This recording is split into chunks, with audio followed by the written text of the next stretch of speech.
Hello, everyone. Good morning, good afternoon, good evening, wherever you are, whatever your time zone, welcome.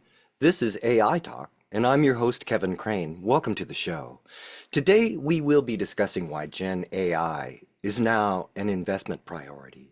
And look, we're at an exciting juncture today where generative AI is not just a trend, it's becoming a key driver for growth and competitive advantage. So, in this session, we'll explore why Gen AI has moved at the top of investment agendas worldwide. First, we'll discuss ways to design an effective Gen AI strategy that enables organizations to differentiate themselves in an increasingly competitive market. Next, we'll dive into how Gen AI is leading both technological and cultural revolutions, reshaping industries and ways of working. And finally, we'll address the strategic necessity of balancing Gen AI innovation with responsibility, ensuring that progress is made ethically and sustainably. I'm excited to have a great panel of experts here today, and we have a full panel and a lot to cover. So get ready for another great discussion today. First, though, a quick thank you to everyone attending today, and that includes folks that are joining us live on LinkedIn. Hello, and everyone joining us today on Zoom. Thank you so much for being with us. But before I introduce our guests, I want to say that we want to hear from you too.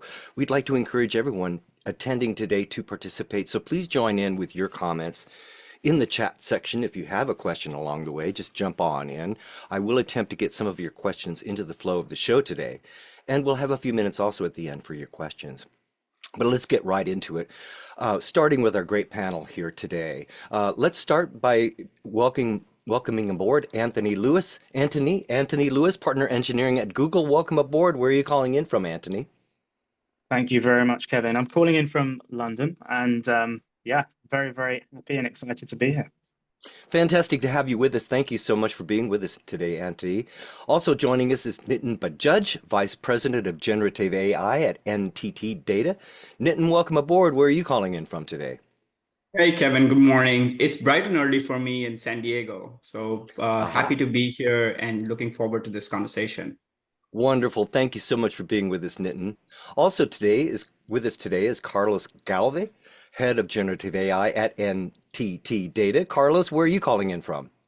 Hi, Kevin. I am in Zaragoza in this moment from Spain. I'm happy to be here. It's a pleasure to try to discuss about this incredible and exciting topic. Excellent, Carlos. Great. Thanks for being with us today. And also joining us today is Ramon Serralonga, Senior AI Engineer at NBC Universal. Ramon, are you with us? Where are you calling in from? Today I'm calling in from Austin, Texas. Austin, Texas. Wonderful. All right. Well, gentlemen, it is great to have you with us today. I am looking forward to our discussion. I'd like to start us off today by pointing our attention to an article published recently by Forbes called Why DeepSeek is Sinking NVIDIA Stock. Look, on January 20th, DeepSeek announced its new AI model, R1, which achieves high-performance AI processing while relying on fewer and less powerful GPUs. This challenges NVIDIA because it could reduce the need for NVIDIA's expensive hardware and threaten its core businesses. And indeed, it has triggered a 17% drop in NVIDIA's stock, erasing almost $600 billion in value. Wow. My question to the group is the market reaction to this overblown, or does this signal a major shift in AI computing? Please jump in, folks. But Nitin, what are your thoughts on the article today? Kevin, I think a couple of very interesting things, right? The Gen AI space has been just so dynamic over the last 2 years. There's been so much disruption, so much change coming our way. With every week passing by, there's something new happening. And I think for corporations and enterprises that are looking to work on Gen AI, that's both a troublesome signal, but also a big opportunity, right? This DeepSeek launch, for example, opens up so much more of the audience for adopting Gen AI much faster and smaller organizations, right? So it kind of democratizes Gen AI adoption a lot more than was possible even a few months ago. And so that's exciting, but it's also going to cause a lot more newer versions of losers and winners in the market very quickly. And that's terrifying, I think, for a lot of companies. No, Anthony, what's your impression of the article? Is the market reaction overblown? As it's been a very interesting week, and that's just one of many articles as well. This has been a very disruptive announcement. There's been a lot of hype, a lot of news, accusations of potentially some of the reports being overblown in terms of the efficacy of the model. But I'll just say this: my perspective is that it's always exciting to see innovation, and you know, whatever way you look at it, this was definitely a very strong innovation from DeepSeek. There's going to be winners and losers in this particular bit of tension here. So we can see, you know, some of the downside. For example, Nvidia stocks, Siemens Energy stock also took a big hit. These are companies that are building the chips and, you know, building the data centers that power the AI models and that are responsible for the training pipelines. It's also somewhat of a challenge to the US AI supremacy as well. So definitely a lot of disruption, but there is, like Nitin said, there is some upside. So the consumers are ultimately going to receive a lower cost. OpenAI and others have announced recently some new lower cost models. So we expect to see greater proliferation of AI as a result of this, as the models become cheaper. And I think this has also introduced a new dimension to this battleground. So, you know, I'd say the big guns, the ChatGPT and the Gemini Flash, they continue to shine. But we've now got this new dimension of cost, not just quality and speed being a priority of models. So yeah, very exciting. And Carlos, what's your take on the article? Does this shift signal a major shift in AI computing? Wow, let me say that in my feeling, we are living a disruption with GenAI, and even with the announcement of DeepSeek, now we are living a disruption inside the disruption of the GenAI, because it will accelerate the development of new models. I can identify very clearly that in the future we will have available thousands of models, okay, to solve very specific tasks, okay, and without doubt, even with the approach that is open source, they will be accelerating the innovation in the near future. In that case, I can understand this reaction. It's a typical reaction where some new technology is generating so relevant impact. But I believe that this is very good for the market. This is very good for all the industries, and we will advance even faster than we believed previously to DeepSeek. In that case, following the same comment from my colleagues, I am really excited with this situation. I am feeling exactly the same than when internet started in 2000 year. That this was an incredible change. But let me say that now we have a big difference. That is the speed of adoption. And even with the announcement of DeepSeek, this speed of adoption has been accelerated. And Ramon, what's your take on DeepSeek, especially from NBC Universal's point of view? Do you see this as being a major shift? Well, definitively it is a technological advancement in the way that they have trained their model. It has shown that things can be done at a much lower cost. And the good thing is that since it's open source, this technological advancement will be able to be replicated by everybody, by all the competitors. So definitively, I would say that there is an indirect impact that we expect that costs to go down. And then there is regarding the stock mover, no? If costs are lower, yes, I mean the price per unit of consumption will be lower, but then maybe you consume more because it's cheaper. So if the market is in the right direction, going up and down in the stock, honestly, I'm not a financial advisor and I have no idea. But then a different thing is that, yeah, this technological advancement is production ready. That's a completely different question. So we put models into production to solve concrete tasks. So the day that we have a task to solve that requires from this kind of reasoning models, it may have an impact. As of today, with the work that we are in our hands, DeepSeek or O3 or OpenAI O3 don't have a direct impact in the work that we are doing. All right. Well, the article is from Forbes, Why DeepSeek is Sinking NVIDIA Stock. There is a link over here in the chat section. Everyone, take a look for yourself and make a comment in the chat section. What do you think about this article? What do you think about DeepSeek? What about NVIDIA? We'd be interested in hearing what you have to say about the article as well. All right, well, let's get into our main body of discussion today, folks, starting with our first discussion point, and that is crafting an effective Gen AI strategy to forge competitive differentiation. Now, according to McKinsey, 63% of executives say Gen AI will be a key driver in their business's competitive advantage over the next 5 years. And certainly this highlights the strategic importance of adopting a robust Gen AI strategy.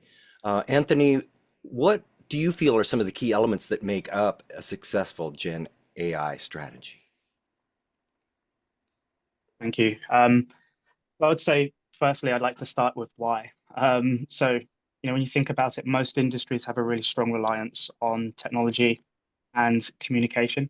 So, not implementing generative AI or having an AI strategy is really a bit of a death sentence for most companies and most industries. I think there are a few exceptions. So, healthcare, education don't have as much of a reliance on technology and communication. But needless to say, they probably would experience a lot of the gains and the benefits and the efficiencies that generative AI offers. We just have to look at companies like TikTok and how effective they were at maintaining the attention and capturing millions of users from a well-established base of social media giants. It was because of their AI, their ML strategy that they were able to create these winning algorithms. And let's face it, they're also a Chinese company. So they were able to really enter a completely different market out of the blue, and they really took the world by storm. So it doesn't take long with a successful AI strategy and a successful algorithm. It's really mind-blowing what can be done with it. So I would say there is a strong need in terms of survival, in terms of staying ahead of the competition. And then also in terms of the challenges, you need to be strategic because there are some really, really key challenges in terms of getting an AI application into production. In terms of both customization, for example. So, you're going to need to have a nice UI integration, a nice user experience. You're going to need to have business logic. You're going to need to consider things like deployment and operations, observability of your model. All of these things are not necessarily things that are being handled very well by the majority of companies and industries. We're very much stuck in the prototyping phase. I think because prototyping is very easy, it's greenfield. There are no real obstacles when you're delivering a prototype. Whereas the path to production is long and it's full of obstacles. You need to satisfy compliance. You need to have that lovely UI integration and that UX, and you need business logic, and you need infrastructure and security and so on. So we've got this problem here around productionizing or operationalizing, and having a strategy to deliver a prototype into production is something that we need. My solution for that is really adoption of blueprints, being aware of the architectural frameworks that have been established or are starting to emerge, some of the best practices that are starting to emerge. Google has published some of these blueprints. So definitely take a look at that. So that's one of the solutions, I would say. And then the other problem to overcome really is around leadership. So organizations really need to have both a top-down and a bottom-up approach to empower organizations, to provide them from the top down mission, time, resources to develop an AI strategy. So most certainly they're going to need an AI division, a head of AI, an AI team to develop the best practices and the blueprints and establish guardrails for a given organization. And then also from the bottom up, organizations need to provide that time and permission, perhaps champion within each team, wherever it's applicable, giving the space to understand the problems and understand any potential gains that the AI can make, and then implementing small prototypes from where they stand. So there's some of my thoughts on creating a successful Gen AI strategy. All right. All right. Now, Carlos, from the NTT Data point of view, what do you feel are some of the key elements we should consider when putting together a Gen AI strategy?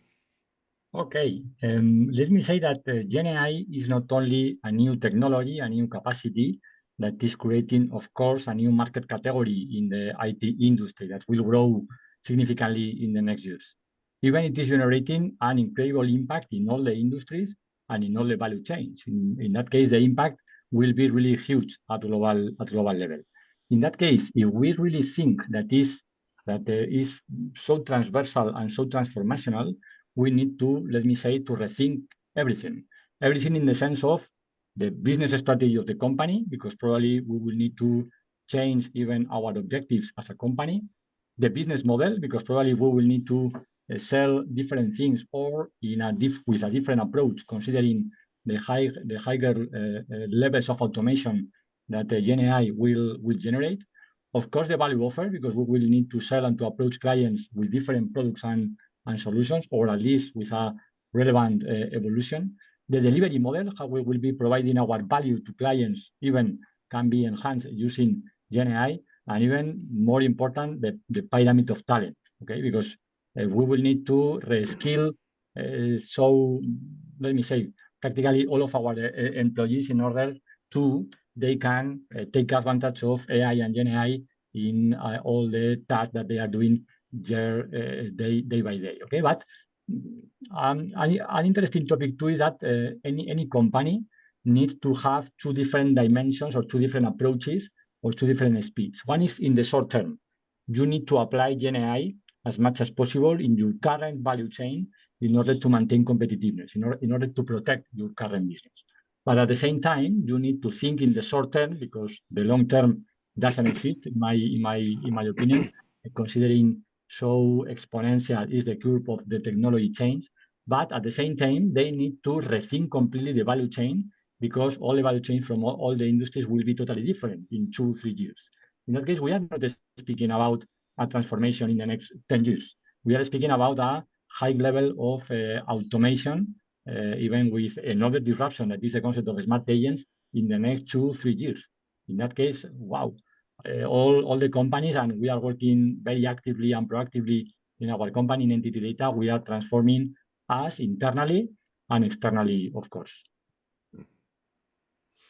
Now, Ramon, a good Gen AI strategy, any strategy, requires investment. How do you recommend organizations prioritize their Gen AI investments over all the other investments that are needed? Well, let's put in the case of big companies or corporations, so companies that are established and that have a structure. The best recommendation that I always give is that the worst thing that you can expect is to get rich overnight. And I see many companies investing in AI trying to get rich overnight. So for me, the investment that I recommend is that commit to a budget. How much do you want to devote to generative AI? 1 million a year, 2 million a year, 5, 10? Just commit to a budget that you will spend in the next 3 years without asking for results. So, and the reason for that is because learnings compound and impacts compound. So you need to have a long-term vision for generative AI or for AI in general. You first need to acquire the capabilities, acquire the habits, acquire the culture. In many occasions, I have seen that the problem of going from prototype to production, it's not the technical skill. So the problem is not technical. The problem is people. People having unreasonable expectations, playing politics, having personal interests. So that's I would say that the best mindset is thinking the long term, commit to a budget, and give time for the capabilities to develop. And then something key, you can only do this if you have a person of trust leading it. So I would say that step number one is find that person that you trust, that you think that he or she knows about generative AI and know what they are doing. And once you find this person of trust, just let them work.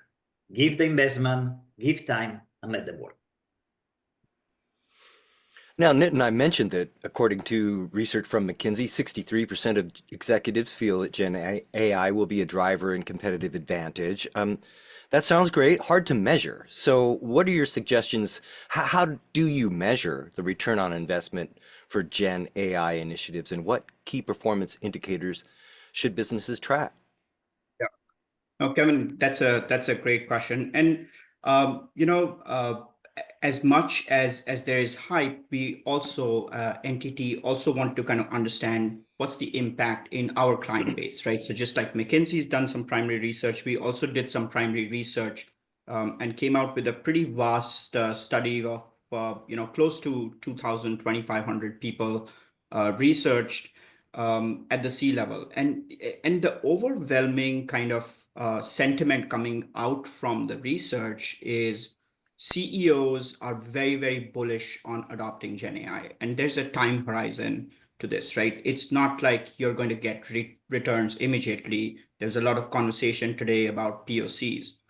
Well, when we are talking to our clients, one thing that's very, very crisp and clear is 2024 was the year for experimentation. It was the year for POCs, but 2025 clearly is going to be about demonstrating some value, right? So I think of it as playtime is over.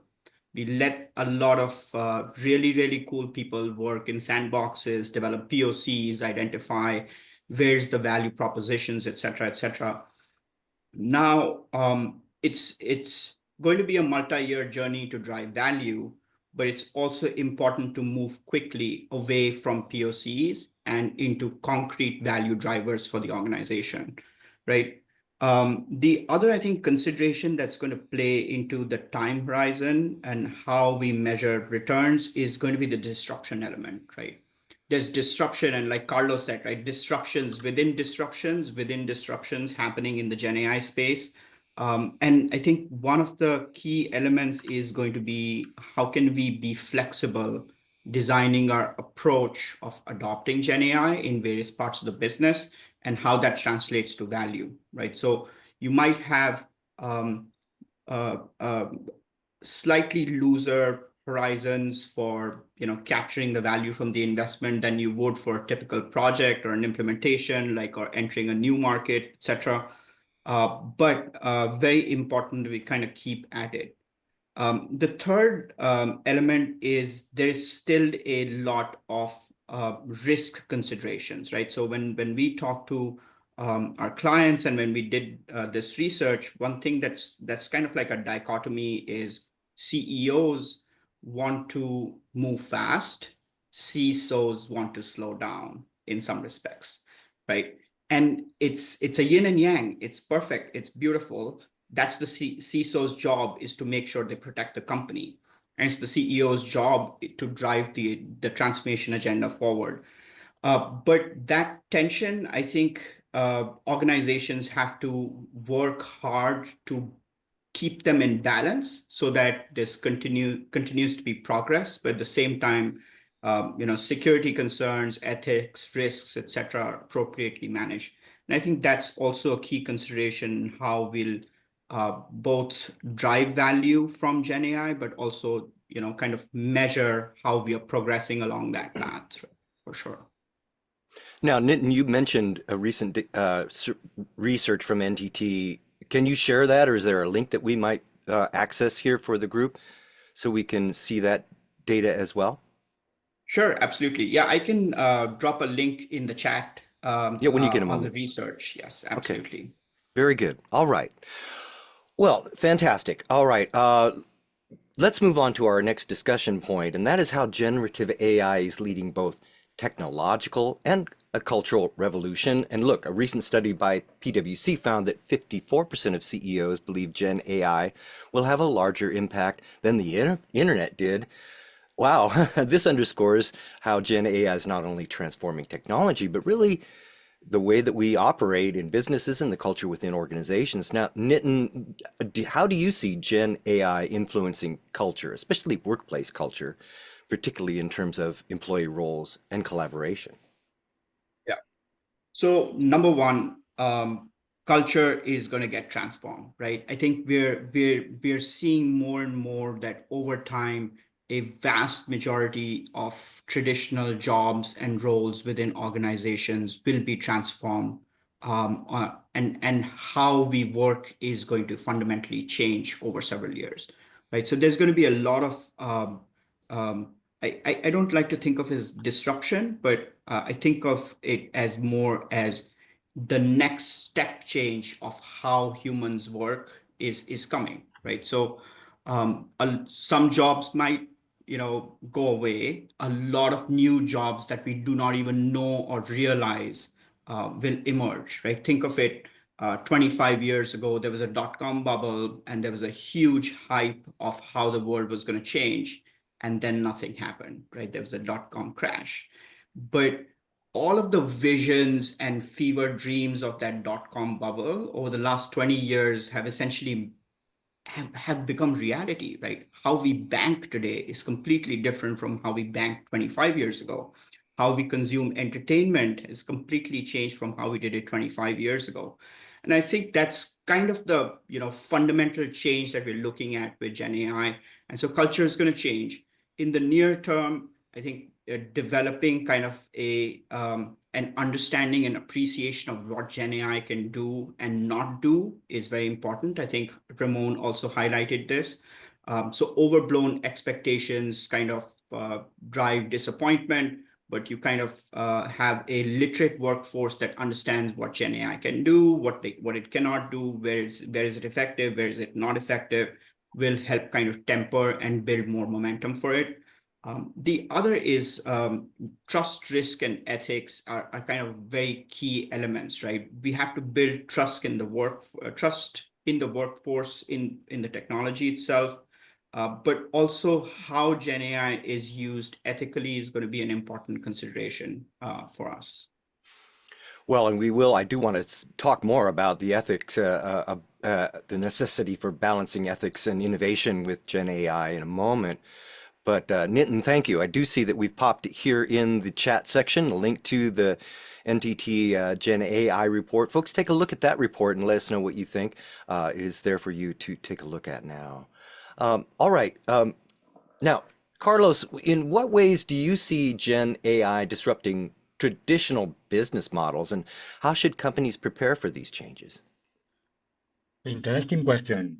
If we can imagine that a relevant automation will be in place in all the value chains in all the industries, and specifically in IT industry, I think that we are, strongly impacted.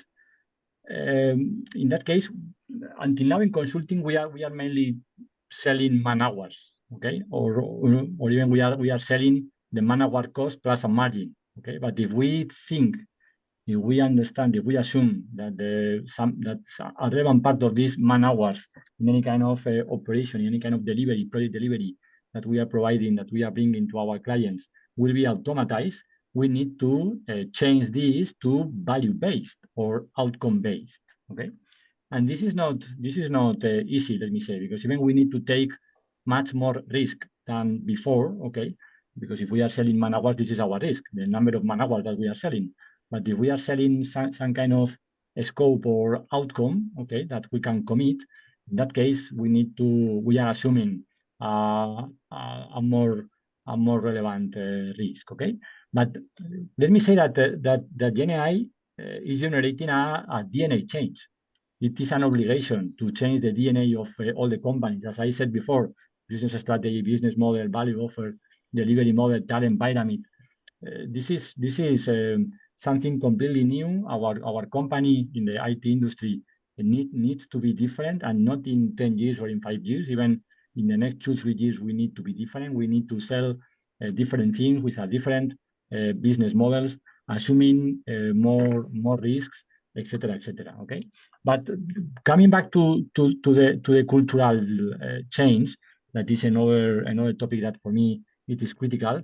In my understanding, GenAI is as much about people as it is about technology. Organizations must cultivate a culture where the concept of augmented employee, okay, will be the key. Okay, we are tired to listen to so many people saying that AI will destroy your job. Let me say, no. Someone with the right skills about AI and GenAI will take your job. Okay, in that case, it is mandatory that the DNA of the companies can change, but even that the society can advance. Okay, no fear. It is not a matter of fear. I can understand, of course, but it is a matter of be open, try to understand how my skills should be changed, okay, and try to push me as much as possible. Now, Ramon, you are a senior AI engineer for NBC Universal. What challenges do you see businesses facing when integrating Gen AI into their existing technological infrastructure, and what should we do about it? Okay. I would say that maybe, okay, I mean, from personal experience, it's just very new. And people are not acquainted to it yet. And when I say people, I mean that all the members that compose an organization.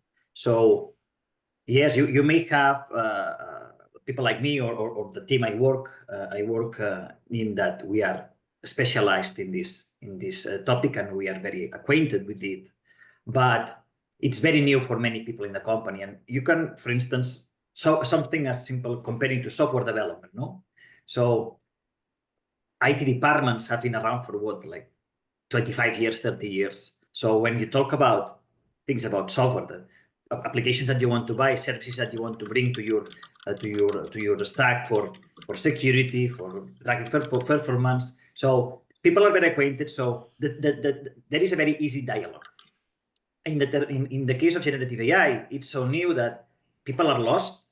Some decision makers do not know who to trust. So decisions may be difficult just because it's very new. There is a tendency in top management that they don't like to make mistakes, because maybe they pay a high price if they make mistakes. So they prefer to be very conservative. And I think that it will just need time. That there is the companies, okay, let's say it this way, the companies that manage to educate their leadership, or to acquire leadership that is already educated, and that are acquainted with generative AI, the adoption will be much faster, because there will be that trust with the technology, with the processes, with the impacts. And in other companies, it will take much longer, because people need time to get acquainted with things.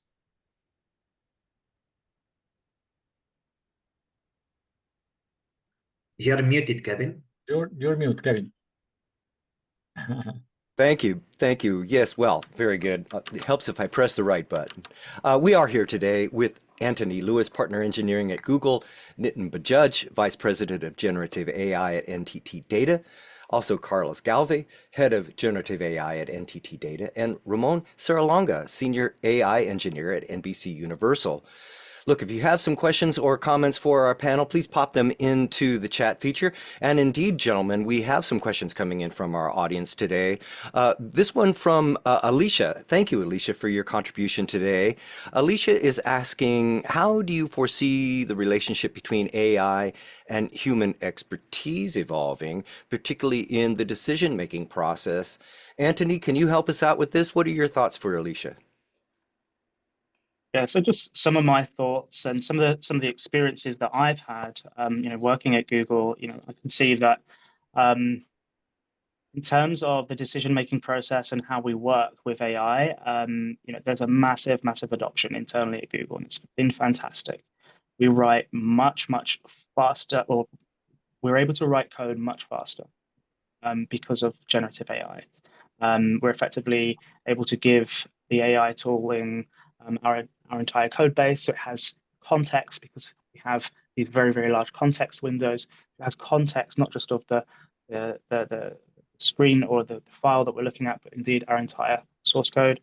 And then it's able to give suggestions on the next function to write. It's able to write comments into our code.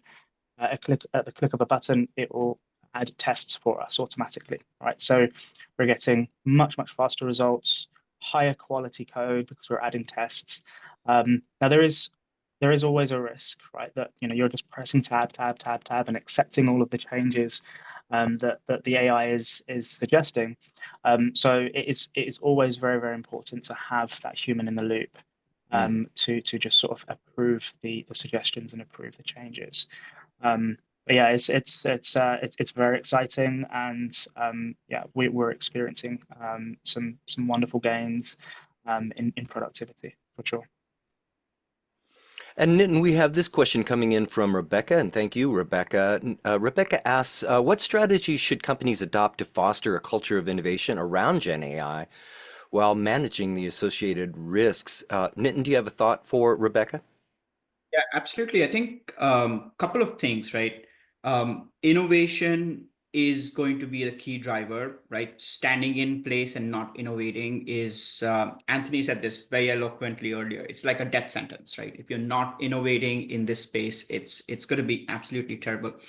The responsibility aspect of this is that, as long as we build certain amount of guardrails within organizations, but also provide kind of opportunities for innovation, I think there's going to be a little bit of a balance that companies have to achieve, right? There's elements of vast literacy or across the board literacy that have to be enabled for the workforce so that they understand what are those risks of responsibility versus innovation that they have to manage across the organization. And then the other element of this is going to be access to these new technologies, right? So we talked about DeepSeek at the beginning of the session. Now, organizations have to provide structures where these new technologies start becoming available in safer environments to test and utilize and understand and address some of the curiosity elements. Otherwise, you will not innovate. But at the same time, if you open up access completely, the entire set of risks is not understood, right? So putting focus on that trusted mechanism to access new technology is going to be key. Let me jump in with this in this question, Kevin, Nitin. Building on top of the ideas of from Nitin, I truly believe that considering that we are living exponential times in the sense of a continuous change in a continuous accelerated change, okay. Wow, to innovate, it is mandatory. It is not an option. It's the only way to survive. It's the only way to maintain competitiveness in any company, in any industry. And for doing this, I will summarize two main topics. One is you need a technology framework in the sense of you will be making available Gen AI capacities, okay, with the right or managing the associated risk, okay, properly. In that case, of course, being open and trying to be agile in the sense of including new technologies that are appearing in the market every week, this technology framework will allow all the employees of the company to take advantage of Gen AI capacities and innovate. Okay, in that case, the technology framework platform is one of the key topics. And the second, in my understanding, is the concept of a methodology in place. A methodology in the sense of, wow, we need to have an inventory of all the possible use cases that where we are able or we can be able to apply Gen AI, a prioritization in terms of impact, feasibility, etc., a sandbox in order to test properly if the efficiencies that we thought that we could be able to generate are real. And once you have tested this, you need to have a really fast evolution to scale, okay, to deploy and scale. And you need the four steps in this value chain in order to ensure that we are allowing the company and allowing all your employees in the sense of continuous innovation. All right, gentlemen. Wow, where has our time gone? We have only a couple of minutes remaining in our session. To close this out, I'm wondering if each of you could please provide us with one quick action item that our listeners and viewers can use to take advantage of your ideas and advice. Ramon, I'd like to start with you. Do you have an action item for us? Yes, I would recommend to our listeners to take an innovation audit for their company, to look at the mirror and be vulnerable and acknowledge strengths and weaknesses, because that's the best place to start to build something solid. Thank you, Ramon. That's Ramon Serralonga, Senior AI Engineer at NBC Universal. Ramon, thank you so much for being with us. Carlos, do you have an action item for us today? Wow, no fear. I believe that the main topic is that you can make available GenAI capacities to all the employees in the easiest possible way, as soon as possible, okay, and allowing them to fail, allowing them to learn, and allowing them to propose, okay, new use cases or new possibilities to take advantage of GenAI. Cultural change, in my understanding, is more important even than the technology. Very good. That is Carlos Galvez, Head of Generative AI at NTT Data. Thank you, Carlos, for being with us today. Anthony, do you have an action item for us today? Yes, I do. Yeah. So again, going back to some of the points we talked about earlier around getting into production, I'd say don't reinvent the wheel, follow blueprints, follow architectural frameworks that are being established. And if you don't have the in-house expertise, don't waste time, invest, bring in a partner like NTT to help you in that discovery and implementation. Very good. Thank you. That is Anthony Lewis, Partner Engineering at Google. Thank you, Anthony, for being with us today. And Nitin, do you have an action item for us today? Absolutely, Kevin. I said this before earlier, but I'll say it again. Playtime is over. GenAI is here to stay. So move quickly, develop, figure out how your organization can utilize the ecosystem of technology partners, people who are innovating in this space to help you build out a strategy that will help you develop a lot of transformational value for this next step change of evolution in the industry. Very good. That is Nitin Bajaj, Vice President of Generative AI at NTT Data. Thank you, everyone. What a great panel today. Your perspectives and advice were spot on, so thank you so much. I hope that we get a chance to talk again soon.